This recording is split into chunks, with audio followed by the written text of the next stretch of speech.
जब ये थ्रेट हमारे सामने आया तो military was morphed into a counter terrorism force. जनाब चेयरमैन, हिंदुस्तान हम पे हमला आवर नहीं हुआ। बुनियादी तौर पे रियासत क्या है, ये इजमा उन अफराद का है जिन्होंने चंद इदारों के इख्तियार और अक़दार को अपने हाथ में लिया हुआ है और उसको लेजिटिमेसी हासिल है। जितना एटलीस्ट टेररिज्म हमारे यहाँ या वायलेंस को हम फेस कर रहे हैं, ये मल्टी फेसेड वायलेंस है। एप्रोप्रिएट फोर्स के इस्तेमाल का तस्करा करूं, और दूसरी जानिब हमारे कुछ दोस्तों ने नैरेटिव के हवाले से भी इस पे बात की, तो उस पे भी कोशिश करूंगा चंद जुमले अर्ज करने की।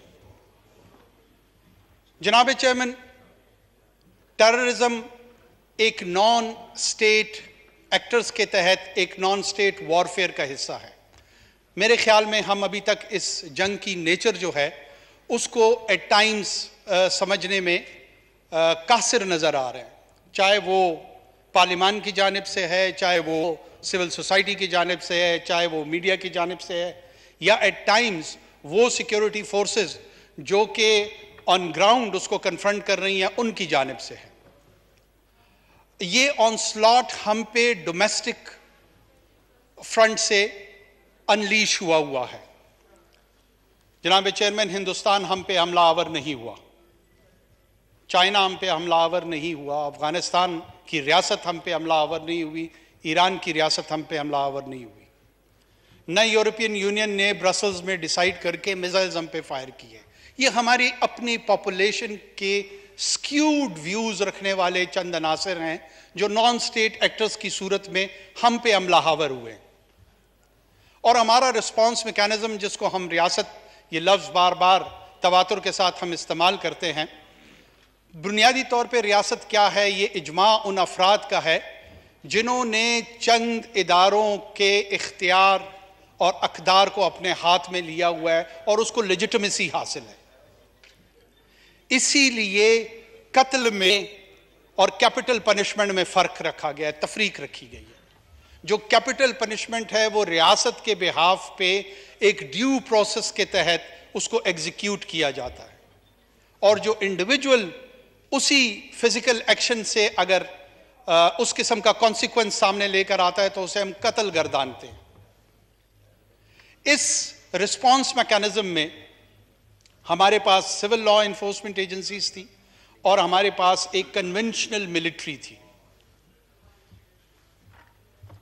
जनाब स्पीकर, कन्वेंशनल मिलिट्री की ट्रेनिंग जो ब्रिटिश कॉलोनियल लेगेसी के तहत 200 साल से हमारे पास मिली और पोस्ट इंडिपेंडेंस 70 साल हमने उसे ग्रूम किया, वो यूजुअली कन्वेंशनल वॉरफेयर की तैयारी में थी। वो टेररिज्म की तैयारी में हमने उनको इन टर्म्स ऑफ कैपेसिटी बिल्डिंग और ट्रेनिंग कभी न रखा, न समझा।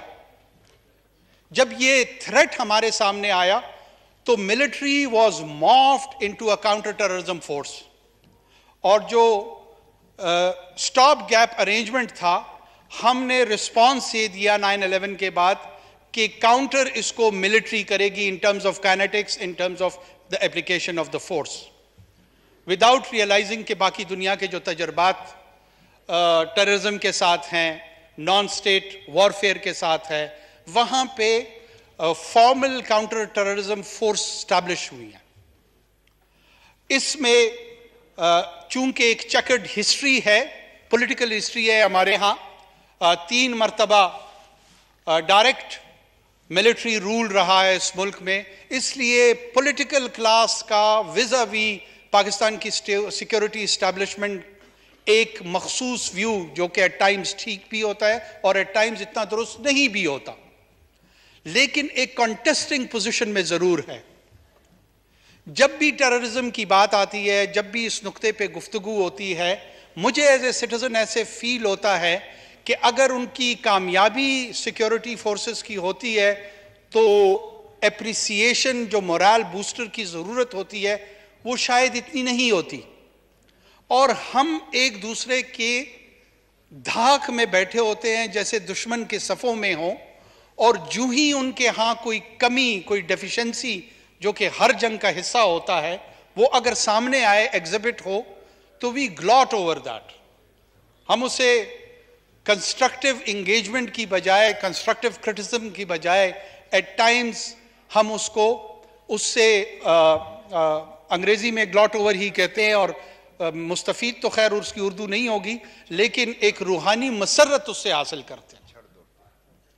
ये रूहानी मसरत हमें मसले के हल की तरफ नहीं ले जा रही, ये वक्ती तौर पे बायसे इत्मीनान तो हो सकता है, बायसे हल नहीं है।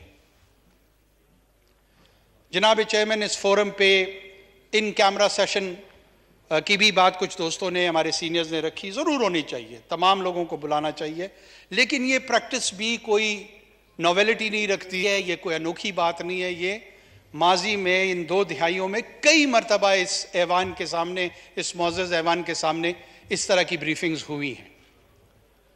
मेरी अपनी नाचीज़ राय ये है कि इनोवेटिव अंदाज में, इमेजिनेटिव एप्लीकेशन के तहत अब ओपन माइंड के साथ इस गुफ्तगू को करने का वक्त आ गया है। क्या मिलिट्री काउंटर टेररिज्म फोर्स के तौर पे हमने उसको अप्लाई करना है और मजीद उसका इस्तेमाल करना है? ऐसे दौरानिए में अगर कोई एक्सटर्नल मिलिट्री एडवेंचर होता है हमारे ईस्टर्न साइड से या किसी और तरफ से, ईस्टर्न साइड से ज़्यादा उसकी प्रिजम्पशन होती है, तो ऐसी सूरत हाल में हम क्या करेंगे?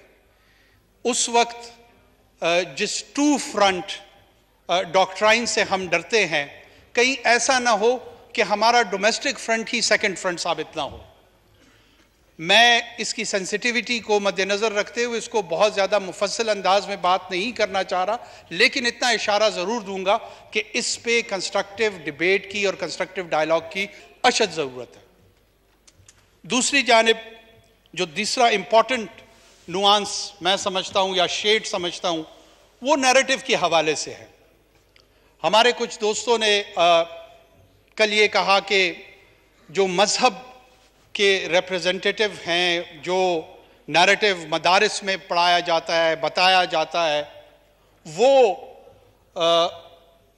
रेडिकलाइजेशन और एक्सट्रीमिज्म को काउंटर करने के लिए शायद काफ़ी नहीं हो।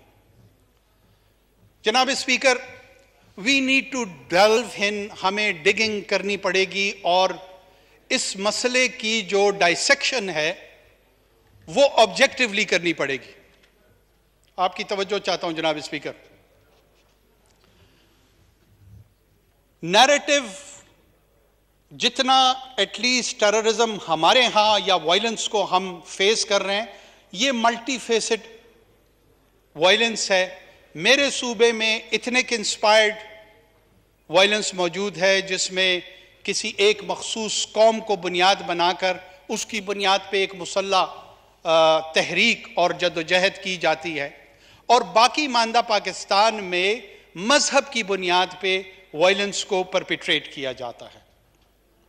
मैं दोनों की काउंटर नैरेटिव पे जरूर बात करना चाहूंगा।